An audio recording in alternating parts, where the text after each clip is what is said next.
श्रीनगर नाम के गांव में टुनटुनी अपने माँ पिताजी के साथ रहती थी। उसे बचपन से ही सजने संवरने का शौक था, साथ ही उसे दूसरों को सजाना भी बहुत अच्छा लगता था। गांव में किसी की भी शादी हो, दुल्हन को सजाने के लिए टुनटुनी को ही बुलाया जाता था। टुनटुनी के माँ पिताजी गांव में ही खेती करते थे। अब उसकी उम्र शादी लायक हो चुकी थी। एक दिन टुनटुनी की माँ टूनी अपने पति कालू से कहती है, सुनिए जी, टुनटुनी की उम्र शादी की हो चुकी है। कब तक दूसरों के हाथों में मेहंदी रचाएगी? अब हमें भी तो उसके हाथ पीले करने का सोच लेना चाहिए। तुम्हें क्या लगता है, मुझे इस बात की चिंता नहीं। मैं मेरी बेटी की शादी बड़े धूमधाम से और एक अच्छे परिवार में करवाऊंगा। बिल्कुल सही कह रहे हो आप। आखिर हमारी भी तो इकलौती लाडली बेटी है। टूनी और कालू अपनी बेटी के लिए अच्छे रिश्ते देखने लगे। तभी कालू की बहन सुंदरी कौवी वहाँ आती है। भैया, मैं चाहती थी क्यों ना हमारा रिश्ता और भी ज्यादा मजबूत किया जाए। मैं टुनटुनी को अपने घर की बहू बनाना चाहती हूँ।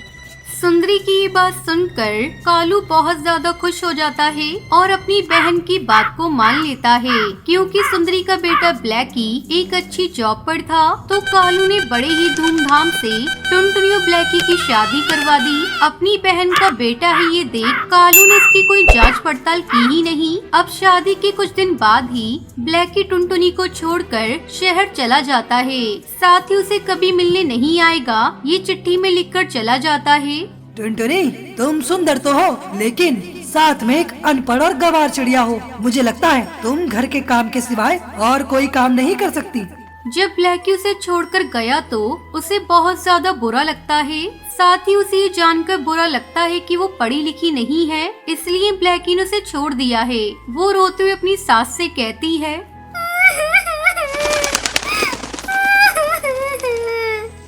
ये आपने क्या कर दिया माँ जी? आपको पता था कि ब्लैकी को पढ़ी लिखी चिड़िया चाहिए, फिर भी आपने शादी करवाई क्यों? आखिर मेरी इसमें गलती ही क्या थी?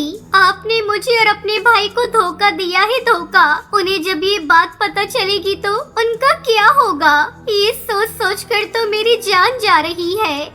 नहीं बेटी, मुझे ये बात बिल्कुल भी पता नहीं थी। मैंने जब ब्लैकी से पूछा तो उसने तुम्हारा नाम सुनते ही हाँ कर दी थी। मैं अपने बेटे के साथ साथ अपनी भतीजी की जिंदगी खुशियों से भर देना चाहती थी। तुम दोनों को खुश देखना चाहती थी। तुम जो समझ रही हो वो बिल्कुल गलत है। टुनटुनी अपनी सास के गले लगकर जोर जोर से रोने लगती है। उसे कुछ भी समझ में नहीं आ रहा था कि अब क्या किया जाए। अब टुनटुनी अपने बीमार पिताजी से मिलने के लिए उनके घर आती है और कुछ दिन उनके साथ ही रहने का फैसला करती है। लेकिन बीमारी में ही उसके पिताजी का देहांत हो जाता है। अब टुनटुनी पर उसकी सास और माँ की जिम्मेदारी आ चुकी थी, तो वो तीनों एक साथ ही रहने लगी। अब कुछ दिन ऐसे ही गुजर जाते हैं। टुनटुनी के पिताजी ने उसकी शादी के लिए कुछ कर्जा ले रखा था, जिसे चुकाने के लिए उन्हें अपना खेत भी बेचना पड़ा। उन तीनों के सामने अब 2 वक्त की रोटी का भी सवाल था। उसी में एक दिन गांव के सरपंच तोताराम की बेटी की शादी थी, तो वो अपने पिताजी से कहती है, पिताजी, मुझे मेहंदी सिर्फ और सिर्फ टुनटुनी दीदी से ही लगवानी है। अरे बेटा, हमने तुम्हारे लिए शहर से एक पार्लर वाली बुलाई है, तुम उसी से मेहंदी लगवा लेना। नहीं पिताजी, मुझे सिर्फ टुनटुनी दीदी के हाथ से ही मेहंदी लगवानी है। अब सरपंच जी टुनटुनी के पास आकर उससे कहते हैं, टुनटुनी बेटा, मेरी बेटी की परसों शादी है, तो क्या तुम उसके हाथों में मेहंदी लगाओगी?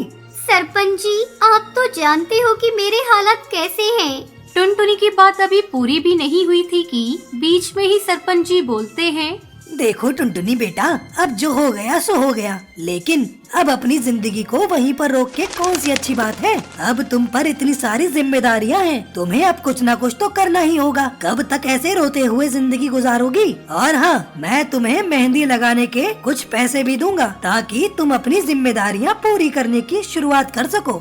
सरपंच जी की बातें सुनकर टुनटुनी को एक सहारा मिलता है, एक जीने की उम्मीद मिलती है और अब वो मन ही मन कहती है, नहीं, अब बस बहुत हो चुका। अब मैं काबिल चिड़िया बनकर दिखाऊंगी। ब्लैकी को दिखा दूंगी कि मैं कोई गंवार चिड़िया नहीं हूँ। टुनटुनी सोच विचार कर सरपंच जी को हाँ कह देती है। सरपंच जी भी मेहंदी लगाने के बदले में टुनटुनी को कुछ पैसे दे देते हैं। अब गांव में कोई भी फंक्शन हो, टुनटुनी ही मेहंदी लगाने के लिए जाने लगी। उसकी मेहंदी के चर्चे चारों ओर फैलने लगे थे।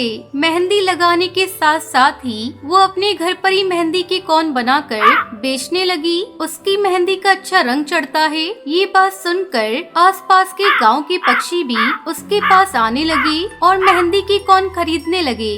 अब उसने अपने पास अच्छे खासे पैसे जमा कर लिए थे, जिन पैसों से उसने अपने लिए नया घर बनवा लिया था। एक दिन ब्लैकी अपनी माँ से मिलने के लिए अपने गांव जाता है तो उसे पता चलता है कि उसकी माँ टुनटुनी के साथ ही उसके गांव में रहती है। तो वो अपनी माँ से मिलने के लिए टुनटुनी के घर पहुँच जाता है। अब वो टुनटुनी की तरक्की देखकर बहुत ज्यादा चौंक जाता है और उसे अपनी गलती का एहसास हो जाता है और वो अपनी माँ, पत्नी और अपनी सास से हाथ जोड़कर माफी मांगता है। उन तीनों की जिम्मेदारियाँ अपने ऊपर ले लेता है।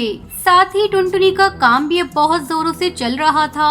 अब चारों मिलकर खुशी खुशी रहने लगते हैं।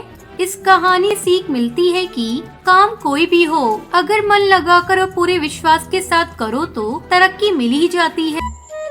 मथुरा के जंगल में सुंदरी कौवी अपनी बहू टुनटुनी चिड़िया और बेटे कालू कौवी के साथ रहती थी। सावन का महीना शुरू हो गया था। जंगल में चारों तरफ हरियाली ही हरियाली नजर आ रही थी। एक दिन सुबह सुबह सुंदरी कौवी अपने बेटे के साथ बैठी चाय पी रही थी। माँ, ये सुबह सुबह टुनटुनी कहाँ चली गई? दिखाई नहीं दे रही है। पता नहीं बेटा कहाँ गई है, मुझे बताकर नहीं गई। यहीं कहीं पड़ोस में गई होगी, अभी आ जाएगी। तू चाय पी, ठंडी हो जाएगी। दोनों माँ बेटे चाय पीने लगते हैं। तभी टुनटुनी चिड़िया हाथों में पूजा की थाल लिए घर के अंदर आती है। अरे बहू, इतनी सुबह सुबह तो कहाँ चली गई थी? हम दोनों चाय पर तेरे इंतजार कर रहे थे। देख तेरी चाय ठंडी हो गई। माँ जी, आपको नहीं पता, सावन का महीना शुरू हो गया है और सावन के महीने में मैं बिना पूजा किए कुछ भी नहीं करती। इसलिए मैं सुबह सुबह मंदिर चली गई। उस समय आप लोग सो रहे थे। मैंने आप लोगों को उठाना सही नहीं समझा। ये लीजिए प्रसाद। टुनटुनी चिड़िया अपनी सास और पति को प्रसाद देती है। जा बहू, अब जाकर कालू के लिए नाश्ता बना दे, नहीं तो बिना नाश्ता किए भूखा पेट चला जाएगा। जा फिर बात करते हैं। टुनटुनी नाश्ता बनाने चली जाती है। शाम को जब कालू कौआ अपने ऑफिस से घर लौटता है तो टुनटुनी उससे कहती है, सुनो जी, इस सावन में मेरे लिए एक डाल पर झूला डाल दो, फिर मैं उस पर बैठूंगी और तुम मुझे झुलाना। अरे पागल हो गई हो क्या, जो मैं अपना काम धंधा छोड़कर तुम्हें झूला झुलाने आऊँगा? अब तो बचपना भूल जाओ। नहीं, इस सावन में आपको मुझे झूला झुलाना ही पड़ेगा। तुम ये सब क्या फालतू की बातें कर रही हो? तुम कोई छोटी बच्ची हो क्या जो मैं तुम्हें झूला झुलाऊंगा? क्यों मेरा मूड ऑफ कर रही हो सुबह सुबह? इतना कहकर कालू कौआ गुस्से में वहाँ से चला जाता है। इस तरह 2 दिन बीत जाते हैं। टुनटुनी चिड़िया अपना मुंह फुला लेती है। वो सारा काम करती लेकिन किसी से कोई बात नहीं करती। बहू, तू तो जानती है कालू को अपने ऑफिस से फुर्सत नहीं मिलती। वो तुम्हारी जिद को पूरा कैसे करेगा? माँ जी, मैं क्या उन्हें पूरा दिन झूला झुलाने को बोल रही थी? बस थोड़ी देर ही तो झूला झुलाना था। पिछले सावन में भी उन्होंने मुझे झूला नहीं झुलाया था। मेरी सभी सहेली अपने पतियों के साथ झूला झूलेंगी और एक मैं ही हर साल की तरह रह जाऊंगी। बहू, तुझे झूला ही झूलना है ना? तू ऐसा कर, पर्दे के पाइप में रस्सी बांधकर झूला लगा ले। शाम को जब कालू घर आएगा तो मैं उसे बोल दूंगी, वो तुझे झूला झुला दे। वाह माँ जी, क्या आइडिया दिया है। आपके दिमाग की तो दाद देनी पड़ेगी। मैं अभी जाकर झूला लगाती हूँ। टुनटुनी चिड़िया अपने कमरे की पर्दे वाली पाइप में रस्सी डालकर अपने लिए झूला तैयार कर लेती है। चलो, झूला तो तैयार हो गया। अब मैं इस पर बैठकर देखती हूँ ठीक ठाक बना है ना। जैसे ही टुनटुनी चिड़िया झूले पर बैठती है, झूला टूट जाता है और टुनटुनी चिड़िया धड़ाम से नीचे गिर जाती है। ओई माँ, मैं गिर गई। मेरी कमर टूट गई।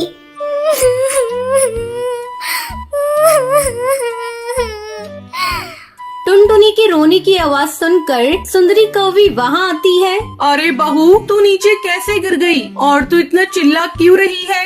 ये देखिए माँ जी, मैंने पर्दे की पाइप में रस्सी बांधकर अपने लिए झूला तैयार किया था, लेकिन जैसे ही मैं उस पर बैठी ये झूला टूट गया और मैं धड़ाम से नीचे गिर गई। मेरी कमर में बहुत तेज चोट लगी है। तभी कालू भी ऑफिस से घर आ जाता है। सुंदरी उसे सारी बात बताती है। टुनटुनी, ऐसा भी कोई करता है? तुम जीती मैं हारा। तुम्हें रविवार को पार्क में झूला झुलाने ले चलूंगा, फिर तुम जितनी मर्जी उतना झूला झूलना। 2 दिन बाद रविवार था। टुनटुनी चिड़िया कालू कौवे के साथ पार्क में झूला झूलने जाती है। वहाँ नीम के पेड़ पर बहुत सारे झूले लगे हुए थे और उन पर पक्षी अपनी अपनी पत्नी को झूला झुला रहे थे। टुनटुनी चिड़िया भी एक झूले पर बैठ जाती है और कालू कौवा उसे झूला झुलाने लगता है। झूला झूलते हुए टुनटुनी चिड़िया बहुत खुश थी। वो काफी देर तक झूला झूलती रहती है। फिर दोनों पति पत्नी घर लौट आते हैं।